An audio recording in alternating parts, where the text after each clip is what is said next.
Hello and welcome back. Market में आज हमने एक अच्छी बढ़त देखी है।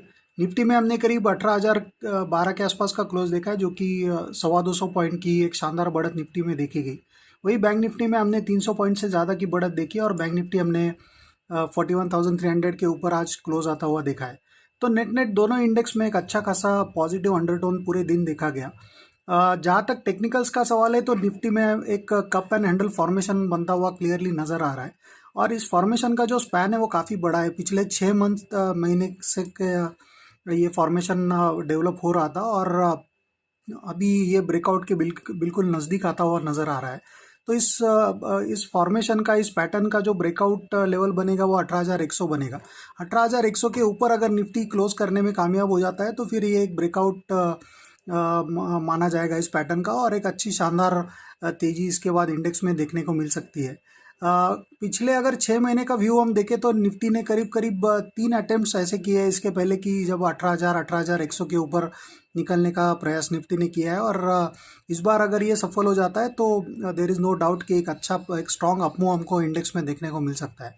एवरेज के फ्रंट्स पे अगर देखें तो तीनों एवरेजेस में अच्छी खासी एक पॉजिटिव फॉर्मेशन है। 5 days average 13 and 26 days average के ऊपर प्लेस्ड है, जो कि एक अच्छी टेक्निकल साइन इसको कह सकते हैं ट्रेंड वाइज।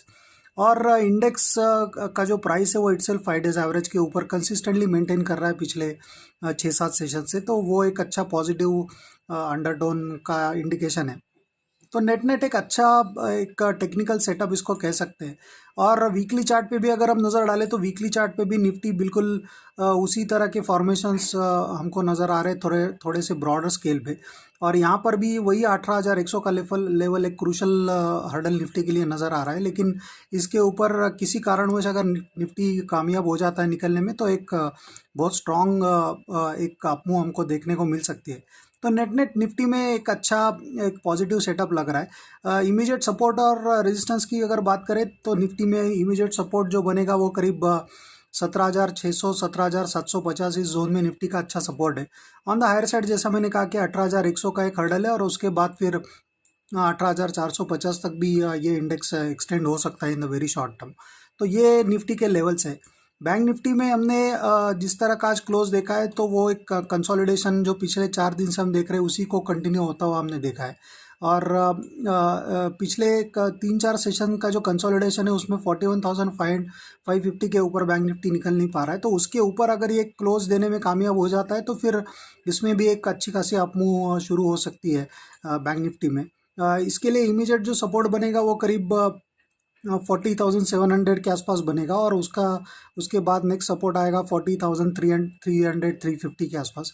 तो ये ऑन द लोअर साइड दो सपोर्ट्स है। ऑन द हायर साइड जैसा मैंने कहा कि 41,550 एक इमीडिएट हर्डल होगा बैंक इंडेक्स के लिए और उसके बाद फिर 41,800 के आसपास एक हर्डल आएगा। तो ये एक इंटरेस्टिंग फेज़ होगा इंडेक्स के लिए, क्योंकि अगर 41,700 के ऊपर इंडेक्स निकल जाता है तो फिर एक बहुत स्ट्रॉन्ग अपमूव इसमें भी डेवलप होता हुआ नज़र आ सकता है। यहाँ पर भी हम कंसिस्टेंटली 5 डेज एवरेज के ऊपर इंडेक्स को मेंटेन करता हुआ देख रहे हैं पिछले 6-7 सेशन से, और 5 डेज एवरेज भी बाकी दो एवरेजेस के ऊपर प्लेस्ड है, तो पॉजिटिव सेटअप है उस फ्रंट पे। मोमेंटम वाइज भी हमको एक अच्छा मोमेंटम इंडेक्स में ओवरऑल ब्रॉडर अंडरटोन काफ़ी पॉजिटिव देखने को मिल रहा है। और एक 4 दिन से हम कंसोलिडेशन देख रहे हैं इसको 40,800 ऑन द लोअर साइड और 41,500 ऑन द हायर साइड। तो इस रेंज में ही कंटिन्यूसली हमको एक कंसोलिडेशन देखने को मिल रहा है। तो जैसे ही ये ब्रेक रेंज को सरपास कर जाएगा इंडेक्स तो उसमें एक फ्रेश अपमूव आने की संभावना है। तो नेट नेट दोनों इंडेक्स में अच्छा पॉजिटिव सेटअप है। देखते हैं किस तरह से ग्लोबल मार्केट्स पैन आउट होते हैं, लेकिन purely on technical terms Nifty और बैंक निफ्टी दोनों ही काफ़ी स्ट्रॉन्ग अंडरटोन के साथ ट्रेड करेंगे ऐसा लग रहा है।